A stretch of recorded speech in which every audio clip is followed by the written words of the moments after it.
Bonjour et bienvenue à cette deuxième session d'introduction au test. La première session a eu lieu en amphi, nous y avons vu un test sur une moyenne ou un test sur une proportion. Nous allons maintenant voir d'autres tests. Donc d'abord un test pour comparer deux moyennes, enfin différentes deux moyennes. Enfin nous verrons le test du petit 2, avec différents domaines d'application, soit pour tester différentes proportions, soit pour tester l'indépendance entre deux caractères qualitatifs, ou encore pour tester l'adéquation entre une distribution observée et une distribution théorique. Et enfin, nous terminerons cette session par un test assez classique aussi très utile qu'on appelle l'analyse de variance.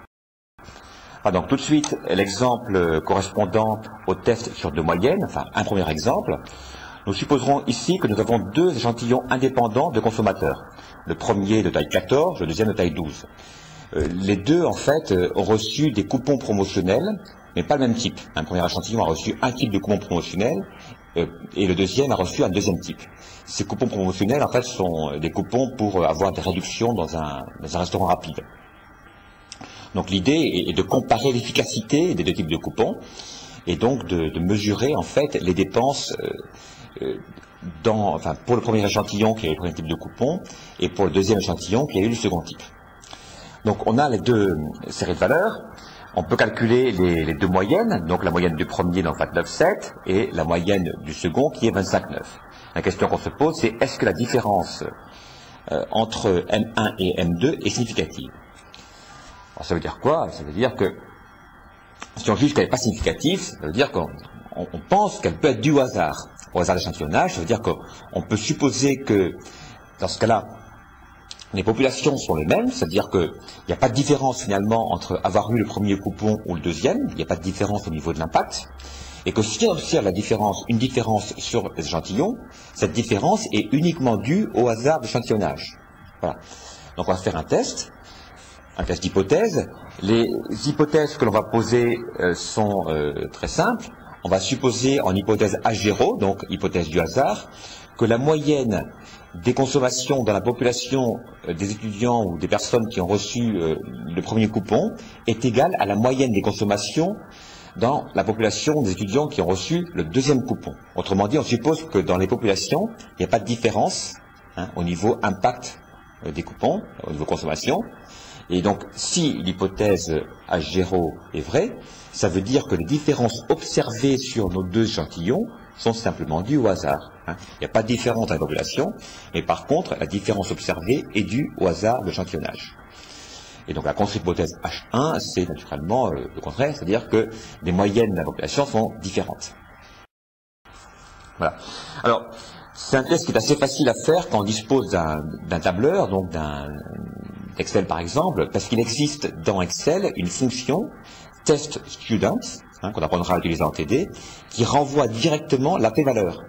C'est-à-dire qui renvoie directement la proba d'avoir une telle différence par le fait du hasard. Ce qui permet ensuite de conclure. Si la p-valeur est petite, en dessous du seuil de signification, par exemple en dessous de 5%, vous pourrez donc rejeter l'hypothèse comme quoi les moyennes dans les populations sont égales, donc conclure que les écarts observés dans les deux échantillons sont bien significatifs.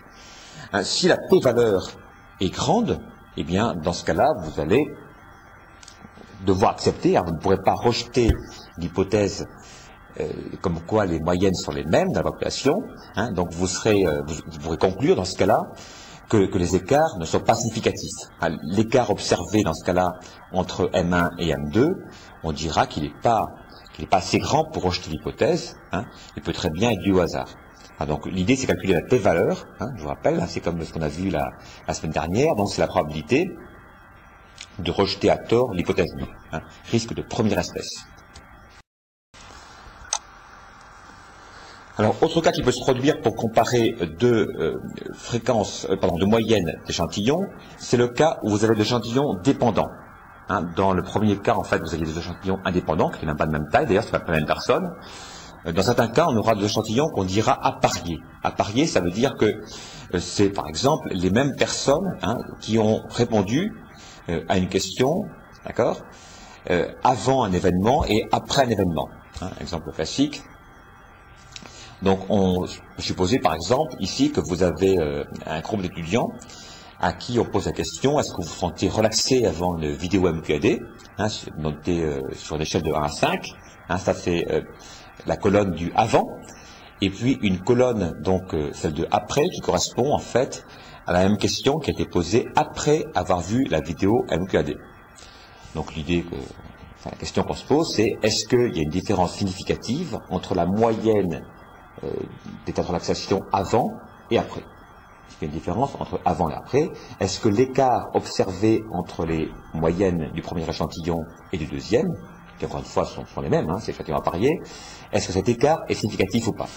Donc là, c'est exactement comme dans l'exemple précédent, hein, on pose l'hypothèse comme quoi il n'y a pas de différence, c'est-à-dire que si la différence existe, hein, si une différence, comme c'est le cas ici, cette différence, dans ce cas-là, est due au hasard.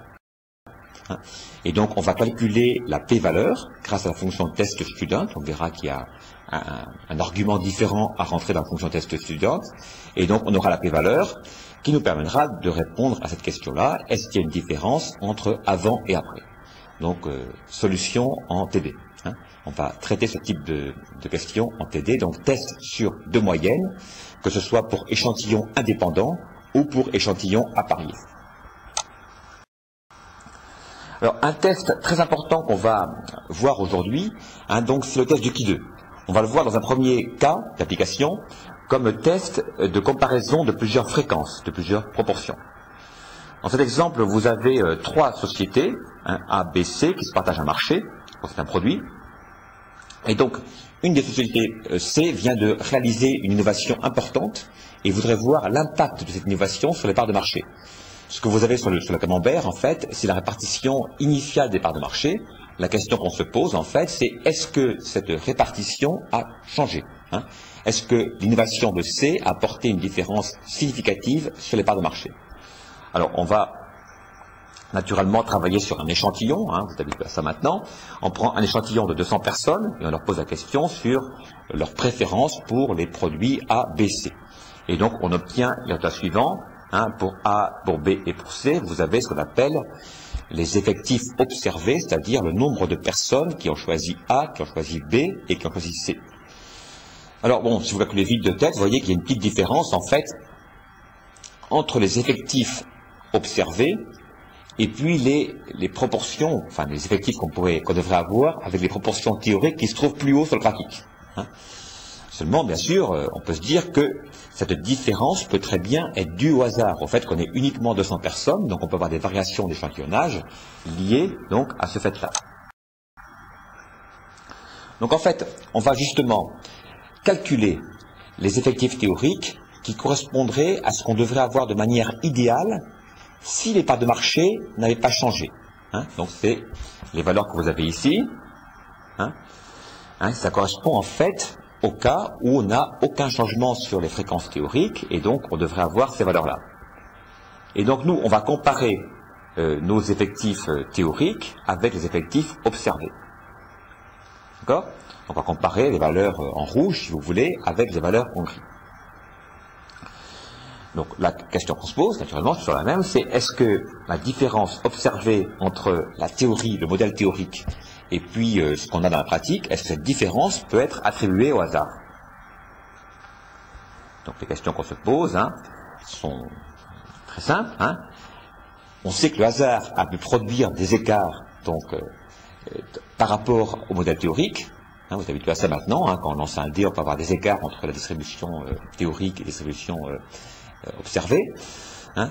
Est-ce que le hasard a pu produire de tels écarts? Est-ce que ces écarts qu'on observe ici sont acceptables ou pas, hein? Peut-il produire, le hasard, de tels écarts? D'accord? Alors, pour savoir si le hasard peut les produire, il va falloir les mesurer, ces écarts. Hein? On va se donner un moyen de mesurer ces écarts pour pouvoir juger si les écarts sont importants ou pas.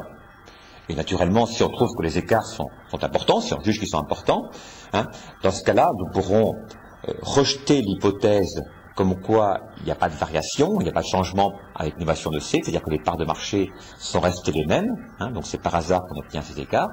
Si les écarts, par contre, sont importants, hein, dans ce cas-là, on sera amené à rejeter l'hypothèse. D'accord? Donc, vous devez juger au départ, est-ce que les écarts sont importants ou pas? Alors, nous allons calculer les écarts grâce à une fonction qu'on appelle le qui2 calculé, qui est la somme des écarts au carré, les écarts entre effectif théorique et effectif observé au carré, divisé par effectif théorique. Alors vous remarquerez que cette grandeur, cette mesure en fait est bien positive, parce que vous avez une somme de carrés. Si vous preniez, on avait déjà ça aussi maintenant, si vous preniez en fait la somme des écarts, le problème c'est que les écarts d'un côté compenseraient les écarts de l'autre. Les écarts en plus compensent les écarts en moins. Donc il est préférable d'élever ces écarts au carré. Alors ça introduit un petit biais parce que ça donne un poids plus fort aux écarts importants, mais c'est une mesure à laquelle on est habitué, donc la mesure des carrés. C'est la somme des carrés des écarts divisée par effectif théorique pour les rapporter en fait à quelque chose de comparable. Et on trouve ici donc une valeur de 7,34. La question qu'on se pose, c'est est-ce que 7,34 c'est grand ou est-ce que c'est petit? Vous devez juger, est-ce que cette mesure des écarts, est-ce que le qui2 qui mesure les écarts donne une valeur qui est forte ou pas? Et encore une fois, je vous rappelle que si les écarts sont grands, on va rejeter l'hypothèse comme quoi il y a eu conservation des parts de marché, et si les écarts sont petits, donc si le qui2 est petit, dans ce cas-là, on ne pourra pas rejeter, donc on devra accepter l'hypothèse. Donc on va comparer en fait cette valeur du qui2 calculé avec une valeur limite lue dans une table. On peut aussi lire la valeur limite grâce à une fonction Excel. Donc il y a deux entrées dans la table de la fonction Excel. D'abord, comme toujours, le seuil de signification du test, donc le alpha, le risque d'erreur de première espèce. On prend de manière assez classique alpha égale 0,05. Et puis donc, un deuxième argument qu'il faut rentrer dans sa fonction qui2, on va le voir, qui est le nombre de degrés de liberté. Donc dans ce cas-là, c'est le nombre de cases, enfin le nombre de fréquences comparées, moins 1. Donc vous aviez en fait trois proportions à comparer, pour A, pour B, pour C. Donc ça fait 3 cases, 3 valeurs, si vous voulez, pour les effectifs. Donc on fait 3 moins 1 égale 2. Il y a 2 degrés de liberté par la fonction. D'accord? Donc on va utiliser celui du Excel, donc la fonction qui2 inverse, avec comme argument, comme paramètre, le 0,05 correspondant au risque d'erreur de première espèce, et puis le 2 correspondant à 2 degrés de liberté. Et on observe donc, on calcule, on trouve une valeur de 5,99. Donc finalement, si je récapitule, notre qui2 calculé, donc il est plus grand que 7, dépasse le qui2 limite qui est 5,99. Donc dans ce cas-là, on peut refuser l'hypothèse de conservation des parts, d'accord? C'est-à-dire que les écarts sont assez grands pour pouvoir rejeter l'hypothèse. Pourquoi? Parce que dans 95% des cas, les écarts devraient être, par le fait du hasard, s'ils sont dus uniquement au hasard, devraient être tels que leur mesure, qui est le qui2, devrait être plus petit que 5,99. Le qui2 limite, c'est 5,99. Or, vous avez ici une mesure des écarts, donc un qui2, qui est plus grand que 5,99. Donc, on est dans le cas assez rare, 5% en plus de chance, où les écarts sont tels, par le fait du hasard, que la valeur dépasse cette valeur limite. D'accord?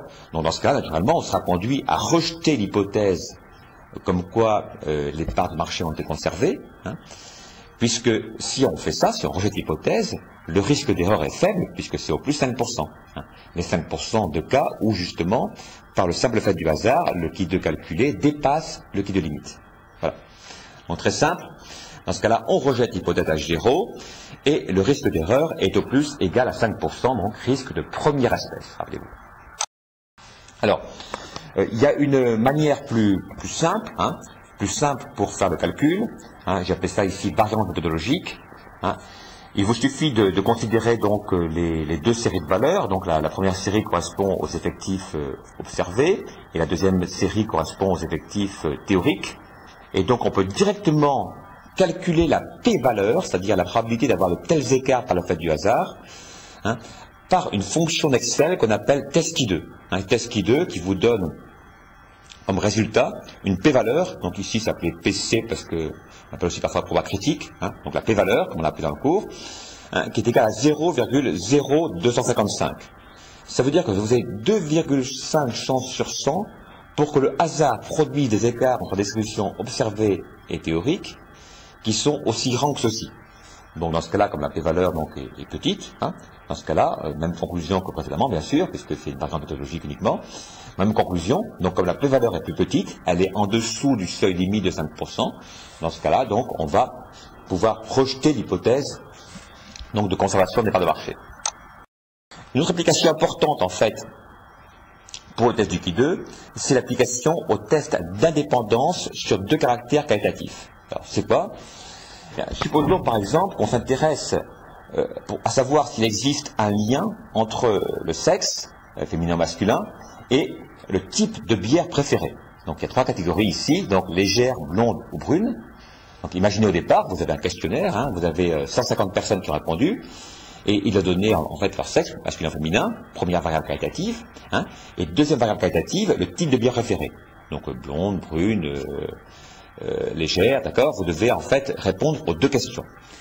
Donc on obtient assez facilement, à partir de données brutes, ce qu'on appelle un tableau croisé. Hein, je vous rappelle que dans Excel, pour générer un tableau croisé, il faut faire en fait un tableau croisé dynamique. Hein. Donc ce tableau croisé, en fait, vous donne les valeurs qui sont sur le transparent. D'accord? La question qu'on peut se poser maintenant, c'est est-ce que ces valeurs permettent de mettre en évidence un lien significatif entre le type de bière préféré et le sexe? Hein, la question qu'on se pose, c'est est-ce qu'il y a un lien entre le type de bière préféré et le sexe du buveur? Voilà. Donc on va faire des calculs, naturellement, hein, vous êtes, je pense, prêts à ça. Hein. Alors les calculs sont simples avec un logiciel. Hein. On peut calculer le Qui2 donc directement en calculant les effectifs théoriques en dessous des effectifs observés. Hein, donc en bleu, vous avez les effectifs observés, et donc en vert, on calcule l'effectif théorique, c'est-à-dire ce qu'on devrait avoir dans le cas où il y a complète indépendance. De manière théorique, on devrait avoir la même répartition des goûts chez les femmes et chez les hommes. D'accord? Ou alors, dans chaque type de bière, on devrait avoir une répartition des sexes identique à ce qu'on a dans l'échantillon au total. Voilà. Donc, il y a un moyen très simple pour calculer, en fait, ces effectifs théoriques, c'est de prendre, en fait, le total de la ligne, on multiplie par le total de la colonne, et on divise par le grand total. Donc, on obtient finalement, grâce à une formule très simple, hein, donc effectif ligne par effectif, total de la ligne par total de colonne sur grand total, on obtient maintenant les effectifs théorique pour chacune des cases. Voilà, donc les calculs apparaissent. Et donc, j'ai obtenu mes deux séries d'effectifs, hein, effectifs théoriques en vert, hein, qui viennent en dessous des effectifs observés en bleu. Je calcule très facilement donc la mesure des écarts entre les bleus et les verts, entre les théoriques et observés, grâce au Qui2, qui je vous rappelle, donc c'est la somme des écarts entre effectifs théoriques et effectifs observés, hein, divisé par effectifs théoriques, et j'obtiens donc 4,91. Hein, c'est la mesure des écarts. La question c'est, est-ce que c'est une grande valeur ou est-ce que c'est une petite valeur? Est-ce que 4,91 c'est beaucoup? Est-ce que les écarts sont importants ou pas? Donc on va comparer aussi par rapport au Qui de limite. Donc le Qui de limite, on va le calculer très facilement grâce à la fonction d'Excel qu'on a déjà vu dans Qui de inverse. Degré de liberté, en fait, dans ce cas-là, c'est très simple. Vous avez en fait un tableau croisé avec 3 colonnes et 2 lignes. Donc le nombre de degrés de liberté, ce sera en fait le nombre de lignes moins 1 multiplié par le nombre de colonnes moins 1. Autrement dit, ça va faire 2 moins 1, 1, multiplié par 3 moins 2, 2. Donc 2 degrés de liberté. Alors, je peux essayer de vous faire comprendre de manière un petit peu intuitive à quoi ça correspond. En fait, quand vous calculez les effectifs théoriques, hein, on peut calculer en fait la valeur de l'effectif pour la première case. D'accord? Par contre, pour la case d'en dessous, hein, j'ai plus le choix parce que la somme forcément des deux cases, donc la case que j'ai indiquée par une croix et la case en dessous, doit correspondre au total de la colonne. Hein. Donc j'ai une contrainte en fait qui me réduit ma liberté. J'ai plus le choix maintenant pour la case en dessous, si vous voulez, puisque le total de la colonne est fixé. Donc j'ai une contrainte, donc une liberté en moins, donc finalement j'ai qu'une liberté. Je peux déterminer finalement la deuxième case, si vous voulez aussi, hein, là j'ai le choix. Par contre celle d'en dessous, il n'y a plus le choix, puisque la somme doit respecter finalement le total de la colonne. Et une fois que ces deux valeurs ont été placées, j'ai plus aucun choix, j'ai plus de liberté. Parce que j'ai une contrainte qui me dit que le total de la ligne doit être respecté, d'accord? Et le total de la colonne doit être respecté également, donc finalement j'ai que 2 degrés de liberté. hein. Le qui de limite, du coup, est déterminé par la fonction d'Excel qui de inverse, hein, comme tout à l'heure, avec comme paramètres 0,05 et 2, et ça vous donne donc 5,99 comme qui de limite. Dans la mesure où le qui de calculé, hein, qui était un peu en dessous de 5, est inférieur au qui de limite, vous ne pouvez pas rejeter l'hypothèse H0, donc d'indépendance des caractères. Dans ce cas-là, vous devez, dans ce cas-là, accepter l'hypothèse, vous ne pouvez pas la rejeter. Les écarts ne sont pas assez grands pour être jugés comme étant significatifs. Hein. L'écart qu'on observe entre, si vous voulez, sur les goûts, hein, la différence qu'on observe sur les goûts des hommes et des femmes en termes de bière, en fait, c'est ça qu'on a mesuré sur l'échantillon, n'est pas assez grande pour conclure qu'elle n'est pas due au hasard. Donc on est obligé d'accepter l'hypothèse comme quoi c'est le hasard qui nous produit de tels écarts. Donc on dit encore que le lien n'est pas significatif. On n'a pas mis en évidence de différence significative entre les goûts des hommes et les goûts des femmes. Donc une variable pathologique aussi, naturellement vous êtes habitué, vous êtes prêt à ça, hein. De la même manière que tout à l'heure, on peut aussi directement calculer la p-valeur, j'avais ici PC, hein, ou P, hein, c'est 0,08. Ça veut dire quoi cette p-valeur? Ça veut dire que la proba d'avoir de tels écarts sur un échantillon de cette taille dû au hasard, d'accord, est égale à 8% environ. Autrement dit, si vous rejetez l'hypothèse comme quoi c'est le hasard, hein, dans ce cas-là, vous avez 8% de risque d'erreur, ce qui est trop. Ce qui est trop parce que vous êtes fixé à un seuil limite, c'est assez classique, à 5%. Autrement dit, si la p-valeur dépasse le seuil de signification choisi, comme par exemple 5%, dans ce cas-là, vous ne pouvez pas rejeter l'hypothèse. Vous êtes obligé d'accepter. Enfin, le dernier test qu'on va voir aujourd'hui, donc, c'est l'analyse de variance. Alors, dans quel cas il s'applique? Il s'applique pour la comparaison de plus de deux moyennes. Quand vous avez uniquement deux moyennes, donc deux échantillons à comparer, au niveau des moyennes, on peut utiliser, on l'a vu, le test de Student, hein, comparaison de deux échantillons. Si par contre vous avez plus que deux échantillons à comparer, dans ce cas-là, on peut utiliser donc un test plus puissant, si vous voulez, parce qu'il permet de comparer en fait non seulement deux échantillons, mais plus que deux d'un seul coup. On appelle ça l'analyse de variance.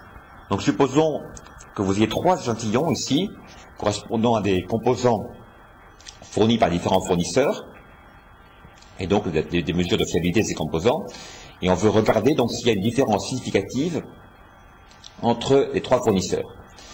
Donc on va faire un test, on compare les trois moyennes en fait, d'un seul coup, et on veut déterminer si les écarts observés globalement entre ces trois moyennes sont significatifs ou pas. Donc le test à utiliser dans ce cas-là, c'est l'analyse de variance. Il permet de répondre à la question, est-ce que les écarts sont grands ou petits? Est-ce qu'il y a une différence significative entre les trois fournisseurs? Alors, il y a quelques hypothèses à respecter, quelques conditions d'application pour l'analyse de variance. Les hypothèses sont les suivantes. Les hypothèses donc, que l'on va poser pour l'analyse de variance, c'est le fait qu'il n'y a pas de différence en fait dans les trois populations. Autrement dit, on peut supposer que les trois échantillons proviennent de populations de moyennes identiques. D'accord? Et donc, si l'hypothèse H0, qui est l'hypothèse du hasard, si l'hypothèse H0 n'est pas vraie, c'est donc l'hypothèse H1 qui est vraie, c'est-à-dire qu'il y a au moins une des moyennes qui est différente dans les trois fournisseurs. Donc, les conditions d'application, voilà, donc je vous laisse en prendre connaissance. En fait, normalement, hein, il faut supposer que vous avez des populations d'origine qui sont normalement distribuées. Donc, on fait, pour commencer, normalement un test de normalité, pour s'assurer que les populations au départ sont normalement distribuées. Et normalement, il faut également supposer que les variances sont égales. Mais bon, parfois on prend un peu de distance par rapport à cette hypothèse. Et donc, lorsque l'on passe au calcul, donc il existe un moyen très simple de faire ce calcul dans Excel. Donc vous avez en fait, dans les utilitaires d'analyse, un utilitaire spécial qui automatiquement vous donne pour l'analyse de variance, donc on verra en TD comment l'utiliser, la p-valeur correspondante. Donc là c'est pareil, c'est comme d'habitude, en jugeant de la p-valeur, on peut simplement décider, je rejette ou j'accepte. Si la p-valeur, qui est la proba de se tromper quand on rejette l'hypothèse, si la p-valeur est faible, à ce moment-là on peut rejeter l'hypothèse, le risque est faible. Hein. Si la p-valeur est importante, on ne peut pas rejeter l'hypothèse, donc les écarts ne sont pas significatifs, on est obligé d'accepter. En général, le seuil que l'on se fixe pour déterminer si c'est petit ou grand, c'est 5%, seuil de signification classique pour un test, donc ça correspond à un risque de première espèce classique. Donc dans la pratique, si votre p-valeur est plus petite que 5%, vous pouvez rejeter l'hypothèse, hein, et si la p-valeur est plus grande que 5%, dans ce cas-là, on ne peut pas rejeter, on est obligé d'accepter. Donc dans ce cas-là, hein, dans la mesure où la p-valeur est petite, on peut rejeter l'hypothèse H0 et donc conclure à des écarts qui sont globalement significatifs entre les trois fournisseurs. Voilà, donc merci de votre attention. C'est une session qui est un petit peu chargée, il y a beaucoup de choses. Elle n'est pas autosuffisante, bien sûr, parce que ce qui manque, c'est la pratique. Hein. Donc ce qu'il faut, c'est avoir bien compris, un peu compris, on va dire, les principes de ce qui était présenté. Hein. À chaque fois, le principe d'un test est le même, en fait. Hein. C'est-à-dire que vous avez une hypothèse H0 que vous testez, qui est, c'est le hasard qui intervient. Hein. Ensuite, on fait une mesure sur l'échantillon, et cette mesure nous permet, en fait, de calculer une p-valeur qui va nous indiquer, en fait, la proba de se tromper quand on rejette l'hypothèse. Donc, cette proba p-valeur est faible, on peut rejeter l'hypothèse. Si la p-valeur est importante, on ne peut pas rejeter l'hypothèse. Voilà. Donc une fois qu'on a compris le principe, si vous voulez, c'est très simple, et tous les tests se ressemblent. Donc maintenant, il n'y a plus qu'à pratiquer en TD. Donc à très bientôt pour pratiquer. Merci.